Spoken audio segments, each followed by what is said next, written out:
Hey everyone, this is Kirk here again at optionalpha.com, and in this video I want to talk about the invisible cost of slippage. Now, too often I'll hear traders complain and whine about their super high commission costs that their broker is charging them. And while these costs are undoubtedly an important part of your ability to generate a profit, there is a hidden troll that is stealing much more than your broker, and you don't even know about it most of the time. Now, one of the main things you'll hear professional traders harp on is the idea of trading products with high liquidity, right? Well, there's a reason I care so much about liquidity besides the ability to quickly enter and exit trades, which of course is nice in any market. Now, as you'll see, it all comes down to slippage. Slippage is the seemingly low dollar amount and often invisible or unfelt amount you lose on each trade due to the bid-ask spread differential. And in this video, we'll show you why slippage and poor underlying stock selection cost you nearly $3,800 each year on the low end. So let's first take an example here by looking at SPY slippage. Now, SPY is the ETF that tracks the S&P 500 and one of the most active, highly traded securities out there. And you can see that the SPY has a daily volume of around 74 million contracts or more. And just at the time that we took this video, it was about 74 million contracts that were being traded. Now you can see most of the options that it trades have bid-ask spreads that are about a penny wide, so 104 to 105. Even options that are far out of the money are at most about 2 pennies wide, 62 to 64. So it's very tight markets, and that's because of the high liquidity and open interest on both sides. You can see the market breadth and the market depth is there for SPY.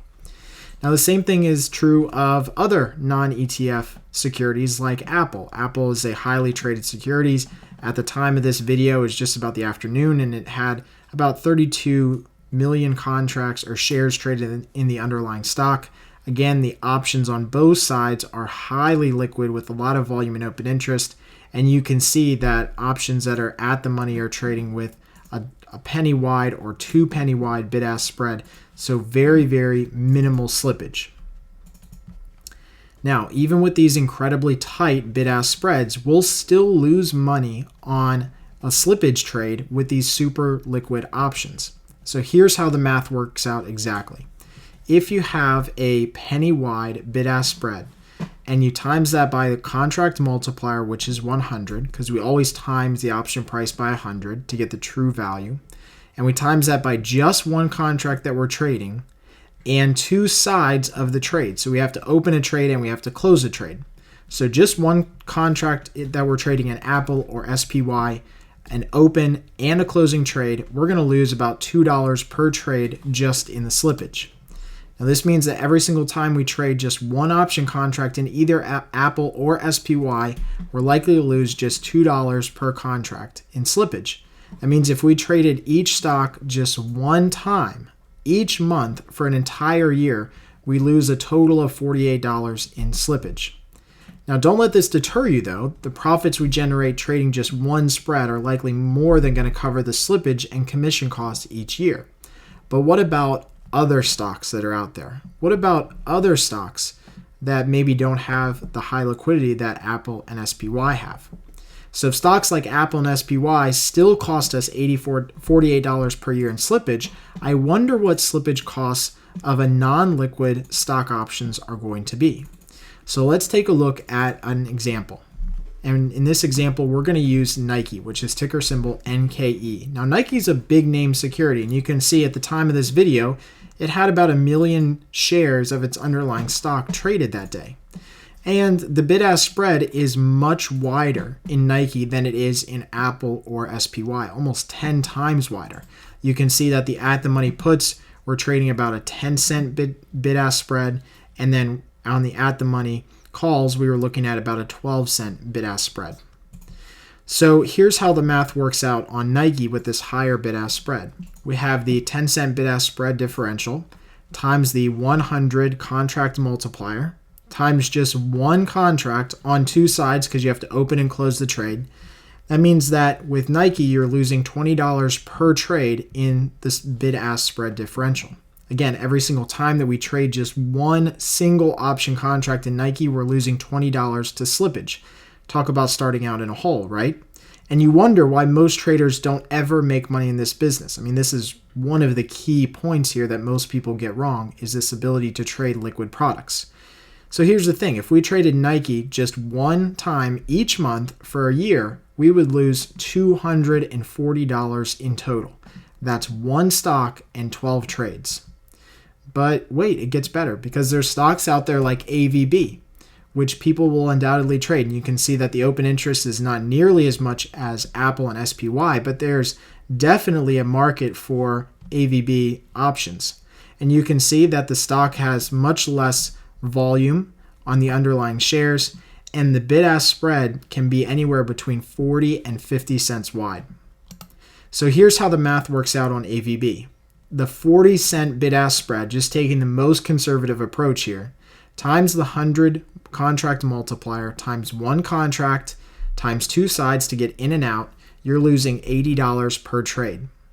Now, $80 per trade just due to the wide bid-ask spread. This is truly insanity.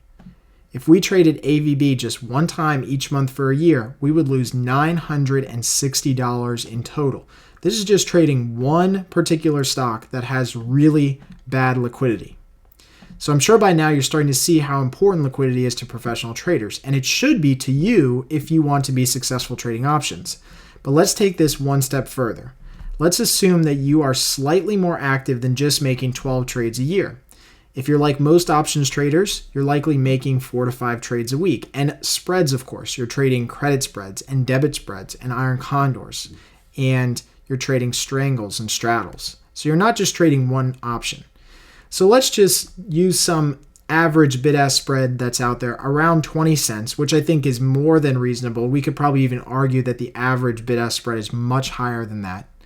So let's use a 20-cent bid-ask spread times 100 multiplier for the contract, times two contracts if you're trading just a credit spread or a debit spread, times two sides to the trade because you have to get in and out of that trade, times 4 trades a week, times 12 months out of the year. And you end up with a total cost of $3,840. So congratulations. If you're the average investor with an account size of approximately $10,000, you just lost 38% of your account due to slippage costs of trading illiquid options alone. And I'll just let that sink in there for a second, just how much it would cost you as a new trader or even a trader that's been in this business for a long time. Liquidity is a huge component to your ability to be successful. So as you can see, even if your broker was charging you $10 per contract or $20 per contract, it wouldn't come close to the invisible cost of slippage that drains your portfolio. Now, the good news is that you now have the knowledge to completely avoid this. Because trading liquid underlying stocks is at the heart of any successful options trading system, including ours, you now can go out there and look for securities that have amazing liquidity. But if you don't have the time to do that, or if you don't want to do that, we do offer a copy of our own pre-screened and pre-scrubbed watch list that you can purchase. So if you're interested in purchasing a lifetime pass to our watch list of the top 50 plus liquid stocks with options that we trade, just click the link below this video and you'll be taken to our website at Option Alpha. Again, once you have a lifetime pass to this watch list, we send out an update to everyone who's ever purchased this before in the past, letting you know if stocks seem to have better liquidity or less liquidity every single month. So we will always update this watch list as new stocks come in and as current stocks fall out of favor with the market and with liquidity. As always, I hope you guys really enjoy this video. If you found this video incredibly helpful, please share it online on Facebook, on Twitter, on YouTube. Help spread the word about what we're trying to do here at Option Alpha. And as always, if you guys have any comments, please ask them right below in the comments section to this page. Until next time, happy trading.